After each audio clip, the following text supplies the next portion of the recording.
ভেবেই নীরও তাল মেলাতে লাগলো আর আশেপাশে লোক ওদের দেখতে লাগলো।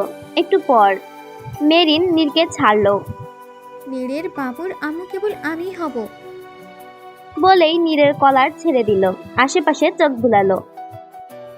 আমি হানিমুনে এসে আমার স্বামীকে কিস করেছি, কারণ সমস্যা? বলেই মেরিন 2 কদম সামনে বাড়ালো। তখন ওর বোধ হলো যে ও কি করেছে। 360 ডিগ্রি কোণে নীরের দিকে ঘুরলো। দেখলো নীর বাঁকা হাসি দিয়ে আছে। মেরিন দৌড়ে গিয়ে নীরের বুকে মুখ লুকালো আর নীরও মেরিনকে বুকে জড়িয়ে নিল। 2 দিন পর অধরা মেঘের অনেকটা মেলোড্রামা হয়েছে এই 2 দিনে। আপু, এখন কেমন লাগছে? আমার আর ভালো। আপু এটা কি? এ কি, তুমি এটা কোথায় পেলে? দাও। এটা বুঝি তোমার ডায়েরি? দিয়ে দাও না প্লিজ। মেরিন, কারো ডায়েরি পড়া কিন্তু ঠিক না। ঠিকানা এই নিন। বলেই মেরিন ডায়েরি দিতে গিয়ে আবার নিয়ে নিল। দিব না। ডায়েরি নিয়ে টানাটানি করতে করতে সেটা উড়ে গিয়ে মেঘের সামনে পড়লো। তাও একটা খোলা পাতা। সেটা ওঠাতে গিয়ে না চাইতেও মেঘের চোখ লেখার মধ্যে পড়লো। লেখাটা হলো, মেঘের অধরা কখনোই আর হতে পারবে না। মেঘের বউ হয়ে মরার স্বপ্ন আর সত্যি হলো না। সুখে থেকো মেঘ, আমার সব সুখ তোমার নাম। ডায়েরির লেখাটা আসল আর আগে লেখা। লেখাটা পড়ে মেঘের চোখে পানি চলে এলো। ডায়েরি ভাঁজ করে রেখে হনহন করে বেরিয়ে গেল। 3 জন তো অবাক। ভাইয়া চলে গেল কেন? নির্ঘাত তোমার ওভার অ্যাক্টিংটা ধরে ফেলেছে। মোটেও না। 3 ঘন্টা পর মেঘ ফিরল না। ঢুকলো একটা নার্স, হাতে একটা প্যাকেট নিয়ে ঢুকলো। তখন মেরিনের মোবাইলে মেঘ ফোন করলো। হ্যাঁ ভাইয়া। তোমার ভাবিকে তুমি তোমার মনের মতো সাজাও। তোমার ভাবিকে আজই এখনই বিয়ে করছি। প্রাইভেট জেটে আম্মু, বাবা, নিহাল আঙ্কেল এবং নীলিমা আন্টি চলে আসবে। তাড়াতাড়ি সাজাও মিষ্টি বাচ্চা। কথাটা বলেই মেঘ রেখে দিল। আর মেরিন তো ইয়াহু বলে খুশিতে দে লাফ। আরে কি হলো বলবে তো? Plan successful. এখনই ভাইয়া ভাবির বিয়ে। সত্যি? এখন আপনি বাইরে যান। 2 ঘন্টা পর মেরিন অধরাকে তৈরি করে দিল। অফ হোয়াইট রঙের লেহেঙ্গা, সাথে হালকা গহনা আর সিম্পল সাজে ভীষণ সুন্দর লাগছে অধরাকে। মাশাআল্লাহ, আমার ভাই আজকে মরে না যায়। ধ্যাত, মেরিন অধরার কানের পিছে কাজলের টিপ দিতে দিতে বলল। নজর না লাগুক আমার ভাবির গায়ে। অধরা হেসে দিল। ভাবি আমার ভাবি, ভাইয়ার জীবন চাবি। ভাইয়াকে সুখে রেখো, ভাইয়াকে সুখে রেখো, এই একটাই আমার দাবি। ওগো ননদিনী, মিষ্টি ননদিনী, ভাইয়াকে বাসবো ভালো, ভাইয়াকে বাসবো ভালো, রাখবো তোমার দাবি। ভাবি আমার ভাবি, ভাইয়ার জীবন চাবি। দুজন গান গাইতে গাইতে খেয়ালই করেনি যে নীর মেঘ চলে এসেছে আর ওদেরকে অবাক চোখে দেখছে। মেঘ অধরাকে কোলে নিয়ে গাড়িতে বসালো। এরপর ম্যারেজ রেজিস্ট্রি অফিসে নিয়ে বিয়ে করলো। এরপর সবাই মিলে নিহালের এক বন্ধুর কটেজে উঠলো। রাতে মেরিন অধরাকে মেঘের রুমে বসিয়ে রেখে এলো। মেরিন নিজের হাতে আজকে এই ঘরটা সাজিয়েছে। ওর অনেক ইচ্ছা ছিল ভাইয়ের বাসর ঘর সাজানোর। এরপর মেরিন নিজের রুমে গেল, গিয়ে অবাক হয়ে গেল, কারণ এই রুমটাও খুব সুন্দর করে সাজানো। অজান্তেই মেরিনের মুখে হাসি ফুটলো। তখন বারান্দা থেকে গিটারের শব্দ এলো। মেরিন ধীর পায়ে গেল। মেরিন গানটা শুনছে। নীর এতটুকু গেয়ে থেমে গেল। এরপর একটানে মেরিনকে কোলে বসিয়ে দিল। নিজের বুকের সাথে চেপে ধরলো মেরিনকে। নীরের হার্টবিট মেরিন স্পষ্ট শুনতে পাচ্ছে। এসবের মানে? আমি তো আপনার মোহ পাখি নই। আমার বাবুর আম্মু তো, তাই না? মেরিন আবার লজ্জায় লাল হয়ে গেল। ইস, কলেজের ভেতর ঢুকে রাখতে মন চায়। তুই আমার কলেজের ভেতরে থাকতে পারিস না রে? মাঝে মাঝে বাইরেও কি দিবি? মেরিন কোনো কথা না বলে আস্তে করে নীরের বুকের লাল তিলটাতে কিস করলো, যেন নীর না বোঝে। নীর বুঝে মুচকি হাসলো। মেরি, হুম। I love you. I love you অনুভবকে। নীর মেরিনের চুলগুলো হালকা করে ধরে মুখটা মুখ থেকে ওঠালো। সাহস থাকলে আরেকবার বলো। আপনি যখন বলেন তার বেলা সব দোষ শুধু আমার, তাই না? নীর মুচকি হাসলো। তোমারই তো দোষ। কেন ছেড়ে এসেছিলে আমাকে? আরো বকতে, আরো মারতে, কিন্তু ছেড়ে কেন এসেছিলে? তুমি কি জানো? আমি কেন ছেড়ে এসেছিলাম? আপনিই তো। তখন ওর কিছু শব্দ পেল, কারো চিল্লানো শব্দ। দৌড়ে রুম থেকে বের হলো, গিয়ে দেখলো নীর মেরিন দৌড়ে বাইরে এলো।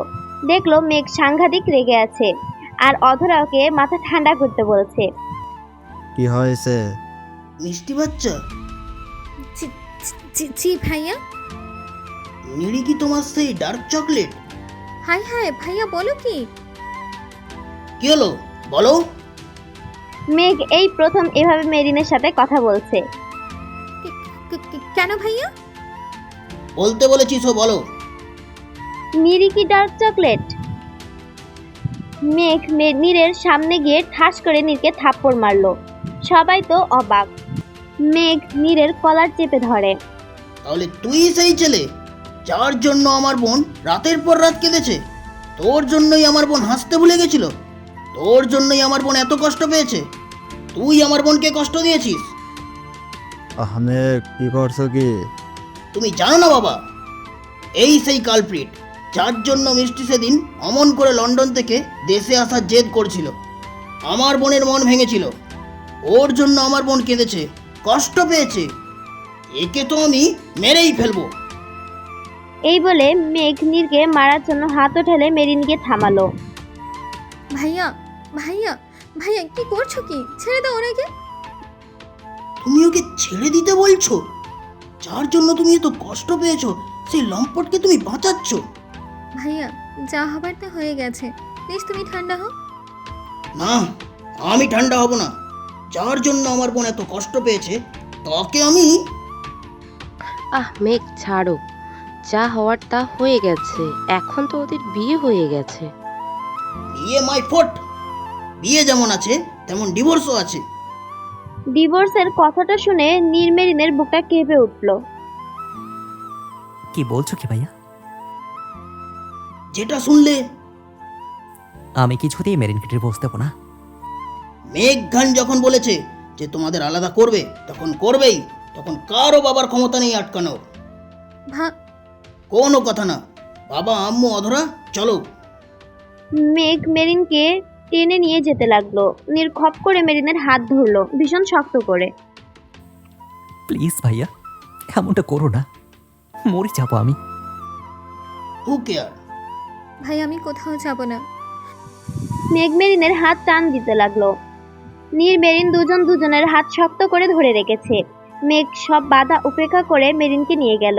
নীর হাঁটু কেড়ে বসে পড়লো আর কাঁদতে লাগলো। মেরিন, বাবা, আমার মেরিনকে এনে দাও বাবা, আমি ওকে ছাড়া বাঁচবো না। পরদিন মেরিন।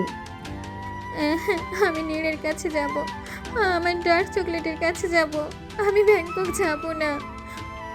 Shut up! এই ছেলের কাছে আমি আজ যেতে দেব না।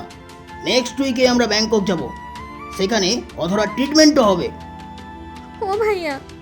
কোনো কথা না। হ্যাঁ করো। আমি খাবো না।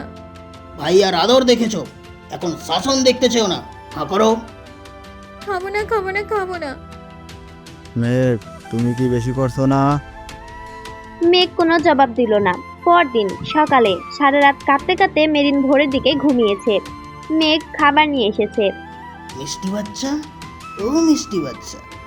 মেরিনের ঘুম ভাঙলো, তবে মনে আছে ভাইয়ের ওপর একরাশ অভিমান, তাই কিছু না বলে ওয়াশরুমে গেল। ফ্রেশ হয়ে এসে দেখে মেঘ এখনো বসে আছে। মেঘকে ইগনোর করে যেতে নিলে মেঘ টেনে ধরে পাশে বসালো। ভাইয়ার উপর বুঝি রাগ হয়েছে? সরি মিষ্টি বাচ্চা। তুমি যেদিন বলেছিলে যে তুমি আর চৌধুরী বাড়িতে যাবে না, সেদিন যদি তোমার কথা মেনে নিতাম তাহলে ওই ছেলেটার উপর তুমি আবার দুর্বল হতে না, আর তোমাকে চৌধুরী বাড়িতে যেতে হবে না।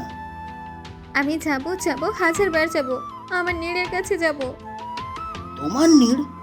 এমন ভাবে বলছো যে তুমি নীরকে ভালোবাসো? তুমি যেমন তেমন নীর কি তোমাকে ভালোবাসে? কি হলো বলো?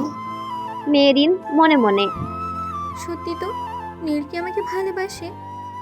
নীর তোমাকে ভালোবাসে না। খাবার রেখে গেলাম, খেয়ে নিও। মেঘ চলে গেল। ঠিকই তো বলছে ভাইয়া, নীর তো আমাকে ভালোবাসে না। উনি তো কোনো না কোনো মোহ নাকি তাকে ভালোবাসেন। বাসুক, তাতে আমার ব্যাপার কি? আমি তো ওনাকে ভালোবাসি, কিন্তু একতরফা ভালোবাসা দিয়ে কি সারা জীবন কাটানো যায়? কেন যেন মনে হচ্ছে যে উনিও আমাকে ভালোবাসেন, আমার সব উইশ পূরণ করেছেন। সেদিন তো আমাকে আই লাভ ইউ বলেছেন। কিন্তু যদি উনি আমাকে সত্যি আজও ভালোবেসে থাকেন, তবে কেন বিয়ের প্রথম রাতে অমন ব্যবহার করলেন? মোহ পাখির কথাই বা কেন বলেছিল? উনি তো কখনোই আমাকে মোহ ডাকতেন না। তবে আর সত্যি সত্যি আমাকে ভালোবেসে থাকে, উফ, কিচ্ছু ভাবতে পারছি না। 2 দিন পর আজ বিকালে খানবাড়ির সকলে ব্যাংকক যাবে। তখন মেঘের ফোনে একটা কল এলো। Hello, what? সত্যি সত্যি বলছো? আমার অধরা, আমার অধরার। এবার তো তবে ওই নীলের খবরই আছে। সত্যি সত্যি এবার অনেক রাগ করব। 2 সপ্তাহ পর চৌধুরী বাড়িতে একটা কুরিয়ার এলো নীরের নামে। নীরের তো এখন দেবদাস অবস্থা, যেন সরাসরি শাহরুখ খানের কাছ থেকে ট্রেনিং নিয়েছে। তার উপর কুরিয়ারের ভেতরের কাগজ পড়ে তো লাশে পরিণত হলো। কারণ কুরিয়ারে একটা খাম এসেছে যার ভেতরে একটা পেপার আছে। পেপারটা খুললো, আর খুলেই তার উপরে ভীষণ বড় করে লেখা ডিভোর্স পেপার, আর নিচে ছোট্ট করে মেরিন বন্যা খানের সিগনেচার, যার পাশে ছোট করে লেখা হেইট ইউ। যা দেখে নীরের পায়ের নিচের মাটি সরে গেল, হাত থেকে কাগজটা পড়ে গেল। তাই আর মাঝের লেখাগুলো পড়া হলো না। নীরের চোখ দিয়ে কেবল পানি পড়তে লাগলো। 2-3 ফোঁটা অশ্রু বিসর্জন দিয়ে নিজেকে সামলে নিল। এরপর মেরিনকে খোঁজার মিশনে নেমে পড়ল। কাকতালীয়ভাবে খুব সহজেই পেয়ে গেল, অথচ এতদিন ধরে চিরুনি তল্লাশ করেও মেরিনকে পায়নি। 2 দিন পর রাতে মেরিন মনের সুখে বারান্দায় দাঁড়িয়ে আকাশে তারা গুনছে। তখন কোথা থেকে হঠাৎ 4 জন এসে মেরিনকে তুলে নিয়ে যেতে লাগলো। হাত পা মুখ চোখ সব বাঁধা। মেরিনকে একটা খুব সুন্দর ডুপ্লেক্স বাড়িতে নিয়ে যাওয়া হলো, বসানো হলো। এরপর নীর এসে মেরিনের মুখের বাঁধনটা খুলল, এরপর চোখের বাঁধন। এত জোরে কেউ চোখটা বাঁধে? মেরিন তাকিয়ে দেখলো যে নীর বাঘের মতো তাকিয়ে আছে, যা দেখে মেরিনের কলিজা শুকিয়ে গেল। ডাইভোর্স করা জামাই আপনি? ঠিকই ধরেছি যে ওই 4 জন আপনার বিশ্ববখারে 4 বন্ধু। আমার হাত দুটো খুলে দিন না। আচ্ছা, ডিভোর্স হওয়া জামাই আপনি এত রাতে এখানে তুলে আনলেন কেন? বেশ সাক্ষী বানাবেন আর বলতে পারলো না। নীর ঠাস করে একটা থাপ্পড় মারলো। আম্মু গো! নীর মেরিনের মুখের সামনে সেই ডিভোর্স পেপারটা ধরে বলল, এটা কি? এটাও জানেন না? বলতে বলেছি। এটা একটা পেপার, কিসের পেপার? Divorce paper. এ কি, আপনি সাইন করেননি? এটা ঠিকানা, কিন্তু এখনই নীর মেরিনের গাল চেপে ধরলো। তোর সাহস হয় কি করে ডিভোর্স পেপার সাইন করার? অমল মুখ। ছাড়বো না তোর মুখ। খুব শখ না তোর ডিভোর্সের? তোর ডিভোর্সের শখ মেটাচ্ছি। এটা সাইন করবো, তোকে ডিভোর্সও দেবো। এরপর এখনই তোর সাথে জায়ের সম্পর্ক করবো, দেন কাল সকালে তোকে বিয়ে করব। বলেই নীর মেরিনের গাল ছেড়ে ডিভোর্স পেপারে সাইন করলো। এই কারণেই বলে কোনো পেপার না পড়ে সাইন করা ঠিক না। Shut up. নীর মেরিনের হাত পায়ের বাঁধন খুলতে লাগলো। আমি তো আপনার এককালীন বউ, তাই আপনাকে সাজেস্ট করছি, একটাবার তো পেপারটা পড়ে নিন। নীর মেরিনের কথা না শুনে সব বাঁধন খুলে মেরিনের ওড়না এক টানে খুলে মেরিনকে কোলে তুলে নিল। কিন্তু মেরিনের ঘ্যানর তো আছেই, তাই বাধ্য হয়ে নীর কাগজটা হাতে নিল পড়ার জন্য। আর পড়ে তো শক, কারণ এর ভেতরে 100 ভাষায় আই লাভ ইউ লেখা, বাংলা অক্ষরে, যা পড়ে নীরের অজ্ঞান হওয়ার উপক্রম। খুশিতে চোখে পানি গড়িয়ে পড়ল। মেরিনের দিকে ঘুরল, দেখলো মেরিন হাসছে। নীরের চোখের পানিগুলো মেরিন শুষে নিল। জানি তো কেন কাঁদছেন। আমাকে ডিভোর্স দিয়ে ওই মহু পাখিকে বিয়ে করতে আর বলতে পারল না। নীর মেরিনকে বুকের সাথে শক্ত করে চেপে ঘরে হাউমাউ করে কাঁদতে লাগলো। মেরিনও কাঁদতে লাগলো। একটু পর নীর মেরিনকে বুক থেকে সরিয়ে ঠাস করে আরেকটা থাপ্পড় মারলো। আরে এখন মারলেন কেন? বেশ করেছি। আমাকে এত কাতরে কেন? যদি আমি নিজে কিছু করে ফেলতাম, যদি মেরিন নীরের মুখে হাত রাখলো। আমি কি কোনো কাপুরুষকে বিয়ে করেছি যে সে ওই উল্টাপাল্টা করবে? ভালোবাসি তোকে, বড় বেশি ভালোবাসি রে। আমিও বড় বেশি ভালোবাসি। নীর মেরিনকে আবার বুকে জড়িয়ে নিল। কিছুক্ষণ পর এই ড্রামা করার মানে কি? মানেটা হলো আপনি মানে আপনি ড্রামা পছন্দ করেন। যেমন যেমন ক্লোজ আপের অ্যাড দেওয়া বন্ধ করুন। হ্যাঁ, কি করেছি সেটা তো বলবে। না বলাই ভালো। আজকের আজাইয়ের কথা বলার কোনো দরকারও নেই। এর থেকে ভালো তোমাকে ভালোবাসি। বলেই নীর মেরিনকে কোলে তুলে রুমে নিয়ে গেল। মেরিন তো অবাক, কারণ রুমটা সেই ওদের বাসর ঘরের মতো করে সাজানো। এত রিয়াক্ট করে কিছু নেই, ওকে? না চাই সম্পর্ক করার ইচ্ছে থাকলেও এটা তো আমাদের ফার্স্ট নাইটই হতো, তাই না? মেরিন লজ্জায় লাল হয়ে গেল। ওরা রোম্যান্স করুক, আমি ততক্ষণে সবটা ক্লিয়ার করি। 5 বছর আগে যখন মেরিন নীরকে ছেড়ে এসেছিল, তখন নীর প্রায় পাগল হয়ে পড়েছিল। মেরিনকে খোঁজা শুরু করেছিল। ইয়া কিছুই বলেনি, কারণ ইয়ার চোখেও নীরই দোষী ছিল। ইয়া মেরিনকে এতটাই ভালোবাসে যে ও মেরিনের জন্য ইমানের সাথে ব্রেকআপ করেছিল। কোনোভাবে নীর জানতে পারে যে মেরিন বাংলাদেশেই গেছে। নীর ছুটে দেশে চলে আসে, কিন্তু কোনোভাবেই মেরিনের সামনে আসতে পারে না। মেরিন লেখাপড়ায় মনোনিবেশ করেছিল, তাই নীর অন্য কিছু ঠিক করলো। ও ঠিক করলো যে মেরিনের গ্র্যাজুয়েশনটা কমপ্লিট হলে ওর সামনে যাবে। নীর লন্ডন ফিরল। ওখান থেকে গ্র্যাজুয়েশন কমপ্লিট করে পার্মানেন্টলি দেশে ফিরে। 5 বছরে নীর রোজ মেরিনকে দেখেছে। মেরিনের দুষ্টুমি দেখেছে, পাগলামি দেখেছে, কিন্তু এসবের আড়ালে মেরিনের মনের কষ্টটাও অনুভব করেছে। মেরিনের কষ্টে নীর 1000 গুণ বেশি কষ্ট পেয়েছে।